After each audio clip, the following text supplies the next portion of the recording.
Amor e mediunidade.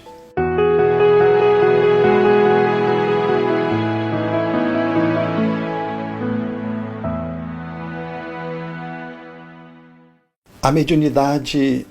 é uma faculdade do homem, especificamente. Está posta em toda a história da humanidade. Não é algo que pertença à doutrina dos espíritos. Ela existe bem antes do espiritismo se consagrar, se situar no mundo, porque a mediunidade faz parte da história da própria humanidade, do próprio homem, e se manifesta em culturas diferentes, nos tempos distantes ou nos tempos mais próximos. E encontrou na doutrina espírita uma abordagem metodológica que faz com que nós possamos olhar para a mediunidade sobre uma ótica bem específica. A mediunidade, na explicação de Allan Kardec, ela se revela como uma faculdade orgânica. Portanto, ela diz respeito a uma forma como o ser humano se coloca fisicamente no mundo, para apresentá-la ou não apresentá-la. De uma forma genérica, ela se coloca em todos os homens. No entanto, diz Allan Kardec, que usualmente se chama de médiuns aqueles em quem essa faculdade se mostra bem caracterizada, com efeitos patentes, portanto claros, o que depende de uma organização mais ou menos sensitiva. Portanto,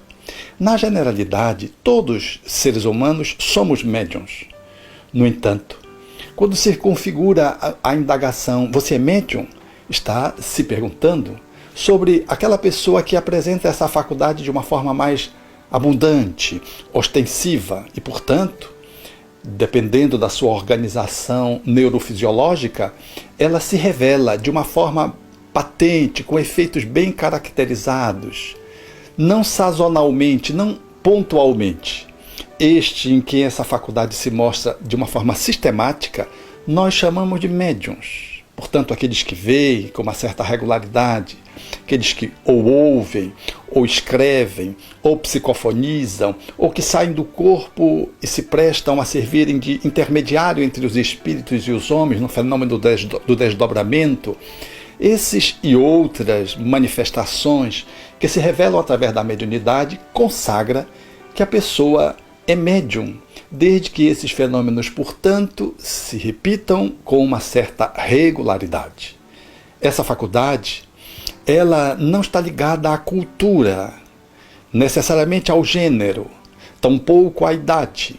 Ela pode se apresentar no rico ou no pobre, independente de classe social, segundo Allan Kardec nos ensina em o Evangelho segundo o Espiritismo. Ela, portanto, é uma faculdade que se espraia sobre a condição humana, desconhecendo faixa etária, faixa social, faixa cultural, intelectual, gênero. Ela, portanto, assim se coloca no mundo como uma possibilidade acenando para além do sensório comum. Portanto, na nossa perspectiva de ver, ouvir, tatear, sentir a gustação, o paladar, o tato, esses sentidos todos que nosso sensório nos confere neurologicamente, a mediunidade os transcende. É uma janela para além dos sentidos, revelando, portanto, uma faculdade que deverá pertencer ao homem como um processo natural quando o homem assim se tiver desenvolvido suficientemente. Por ora, essa faculdade, no entanto, se apresenta aqui e acolá neste ou naquela pessoa que detém organicamente esta funcionalidade como um empréstimo da divindade, como uma concessão da divindade. Raramente ela se coloca como algo de um patrimônio de alguém que já a conquistou do ponto de vista do seu processo evolutivo. Quase sempre, diz o Espírito Emmanuel, a mediunidade está colocada no ser humano para almas que fracassaram desastradamente e se coloca como um instrumento para que a pessoa possa trabalhar a mediunidade numa perspectiva evolutiva, num processo de autorrevisão interna, de resgate de pendências anteriores Esse olhar que o Espiritismo nos confere faz-nos entender a mediunidade como um processo que o ser humano traz e que lhe confere ensejo de poder, em fazendo um bom uso, dar um salto de qualidade em relação a si mesmo, contribuindo para a evolução dos outros. A mediunidade, dessa forma, ela não é nenhuma graça concedida pela divindade em regime de exclusividade a esta ou aquela pessoa. Aquele que a detém, quase sempre, é alguém que traz comprometimentos consigo próprio, perante as leis de amor, e a traz como um compromisso de trabalho no bem. Portanto, ela não se configura como uma atitude do divino, do Criador, de concessão especial a ninguém. Ela se coloca como uma ferramenta de trabalho. Portanto, o Espiritismo, quando rasga este horizonte para entender a mediunidade, faz-nos perceber que ela precisa ter uma compreensão adequada, porque faz parte da condição humana, e quando ela se apresenta de uma forma cabal, ostensiva, patente, ela precisa de uma plataforma que lhe sustente a utilização, do mesmo jeito que a inteligência precisa, que a memória precisa, porque ela é uma aptidão da alma que se revela através de um corpo que se mostra suscetível a que ela possa se expressar. Desse modo, o Espiritismo nos traz toda uma base, não só de entendimento, mas de possibilidades para o exercício da mediunidade, de forma que aquele que a detém possa fazê-lo de uma forma eficaz, produtiva para si e para o outro, e possa colocar a mediunidade como um patrimônio a serviço da evolução coletiva da humanidade, não só individual, mas como daqueles que caminhamos juntos na via da vida. O Espiritismo, portanto, ele, em traçando essa plataforma, ele nos ajuda, portanto, a entender não só o significado da mediunidade, o que é que ela é, o seu significado e para onde ela aponta, se quisermos fazer um bom uso dela. E nessa compreensão, o Espiritismo, portanto, nos dota de postulados, de uma metodologia, de uma apreensão da mediunidade que lhe confere um bom sentido àquele que a possui, dando-lhes rota segura no exercício desse processo de comunicabilidade. Esta plataforma está posta no Livro dos Médiuns como sendo o grande manual parapsicológico de paranormalidade que nos enseja trabalhar este quinhão da alma de uma forma segura e de uma forma efetivamente amorosa.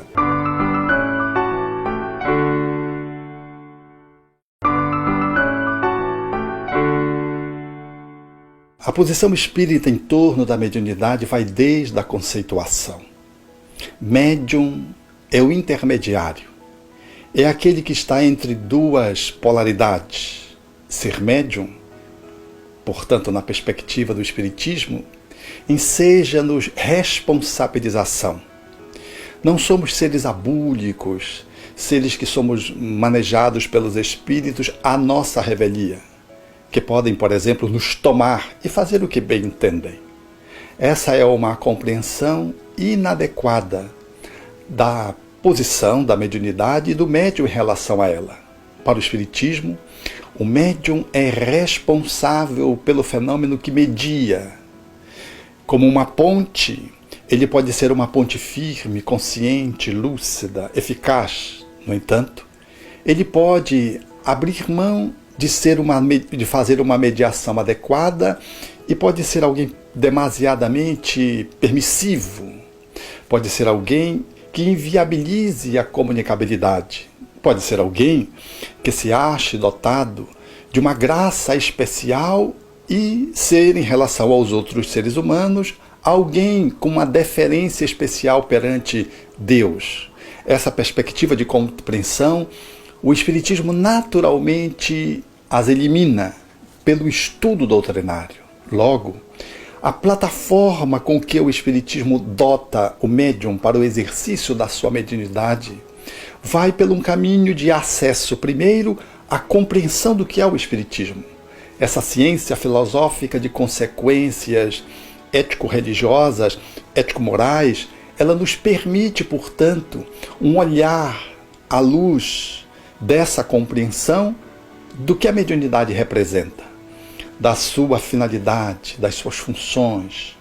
dos seus objetivos últimos, do mecanismo pelo qual ela se estabelece, da sua tipificação, da forma como podemos e devemos lidar com os espíritos no âmbito desse intercâmbio multidimensional. Logo, o Espiritismo abre, portanto, o acesso àquele que quer exercer a mediunidade de uma forma cristamente, mediante o estudo doutrinário, que é o seu primeiro grande passo na direção desse caminho de poder ser um bom médium. O segundo bom passo é que depois de estudar o Espiritismo razoavelmente, porque o Espiritismo é uma ciência para não só uma vida, para muitas vidas, é uma filosofia que deve nos conduzir para além do túmulo, porque ela é inacabável do ponto de vista do seu conteúdo doutrinário, que é sempre crescente. Ela nos enseja desse modo, fazer uma segunda apropriação de conhecimento que vai nos facultar uma prática adequada, que é o estudo da mediunidade, o estudo da fenomenologia mediúnica. Esse estudo, à luz do pensamento espírita, nos traz, portanto, não só a informação, mas a compreensão do que seja a mediunidade. O passo seguinte é poder fazer pelo mecanismo de aproximação, depois de vencer algumas etapas que passam naturalmente pelo conhecimento, pelo processo da compreensão, pela dinâmica da aceitação da mediunidade, da superação de alguns medos, na compreensão do seu mecanismo de funcionamento, passa então para um outro patamar, que é o exercício da faculdade mediúnica, que é feito de uma forma semi-privada, ou seja, a pessoa não deve publicamente se expor ao fenômeno mediúnico, porque a reunião mediúnica é uma reunião como num laboratório, que exige cuidados, atenções, de que qualquer pessoa não deve ter acesso ao espaço mediúnico sob pena de se comprometer, de atrapalhar o laboratório, como alguém que entrasse no laboratório de química e pudesse fazer numa movimentação inadequada por desconhecer as leis da química, as combinações das substâncias, as moléculas, a forma com que se deve manusear todo um equipamento e as substâncias em si mesmo dentro de um laboratório, por exemplo, de química ou de física, do mesmo jeito no âmbito da mediunidade. Não devemos ser lançados a esse espaço absolutamente ignorantes. Não podemos entrar nele doentes psiquiatricamente. Não podemos nos colocar nesse espaço com a ignorância da sua finalidade moral. Não podemos ser lançados, portanto, a um ambiente para o qual nós não estamos ainda preparados. Então, o exercício da mediunidade, ele se faz depois de ter sido vencida essas etapas que são de aproximação e de apropriação do que seja o Espiritismo e a mediunidade à luz do Espiritismo. Só então é possível então fazer um exercício com segurança, porque com consciência, com um objetivo lúcido. É possível, portanto, entrar agora numa perspectiva de trabalho, trabalhando-se no próprio exercício que Allan Kardec chamaria de o desenvolvimento mediúnico, que guarda a relação dentro do centro espírita com um ambiente que enseje a educação daquele que vai mediar o fenômeno. É nessa instância, é nesse momento que o Espiritismo nos traz uma base bem elaborada para que o fenômeno possa ser experimentado, para que aquele que se apresente para o fenômeno mediúnico possa experimentar se é ou não médium, e em sendo ou não sendo, de que forma ele vai estar integrado à equipe mediúnica, que não deve ser uma equipe demasiadamente grande, conforme Allan Kardec propõe, e, tampouco, não deve ser um espaço apenas para os iniciados, numa iniciação que seja esotérica. O Espiritismo não tem essa proposição. Esse indivíduo que caminhou nesse movimento de pré-requisitos para que ele pudesse se apropriar da mediunidade e assim podê-la exercer, entra, portanto, nesse espaço, nesse ambiente do centro espírita, no qual uma reunião de educação, do desenvolvimento e do estudo da mediunidade lhe facultam, portanto, uma possibilidade de poder ser um bom médium. E a plataforma fundamental que ele vai podendo compreender paulatinamente de que para ser um bom médium, ele precisa de algo fundamental na compreensão da mediunidade, na compreensão de si mesmo, para que ele possa efetivamente ser um servidor da mediunidade no campo do mundo, dando a sua contribuição nessa perspectiva de interação no intercâmbio com os espíritos e assim podendo fazer dela um processo de bondade, de ajuda, de justiça social, porque a mediunidade também tem um impacto social. Ele poderá fazê-lo se ele conseguir compreender o refinamento com que o Espiritismo coloca o exercício da mediunidade. E esse refinamento está pautado dentro da amorosidade, como nós vamos poder observar agora.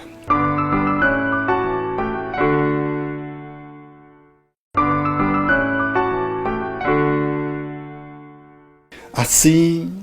o Espiritismo propõe a moral do Cristo como a base fundamental para que o médium seja um bom médium. Ou seja, só o exercício dos princípios que regem as leis da vida, cuja palavra que sintetiza isso pode se consagrar nas leis de amor, só ela é capaz de, em sendo observada, dotar o médium de que ele possa trazer a garantia de um exercício da mediunidade com proficiência, com engrandecimento. Esse processo, portanto, diz-nos respeito a todos que somos médiuns, na medida em que passamos a entender que o bom médium não é aquele que tem múltiplas faculdades e que impressiona os outros, naturalmente curiosos, de que o médium categorizado, respeitável, não é aquele que vê, ouve, incorpora, que cura, porque esses tipos de mediunidades, todos eles a um tempo só em alguém, não significa que esse médium está categorizado para ser um bom intermediário de Jesus na Terra a benefício da humanidade. O bom médium é aquele que consegue estabelecer para si mesmo uma cota de amorosidade suficiente de estabelecer o seu processo de autoeducação, cujo processo se dá não na reunião mediúnica tão exclusivamente, que é um período muito tempo, mas sim e sobretudo fora do espaço mediúnico e fora do grupo espírita ou do templo religioso que exerce a mediunidade com outro nome. O médium, ele transforma-se gradualmente pelo exercício da amorosidade em si mesmo em alguém que vai se iluminando e cujo instrumento iluminado enseja na reunião mediúnica ser uma fonte promissora do atendimento às almas sofridas e de intercâmbio com as entidades superiores. Portanto, é no dia a dia,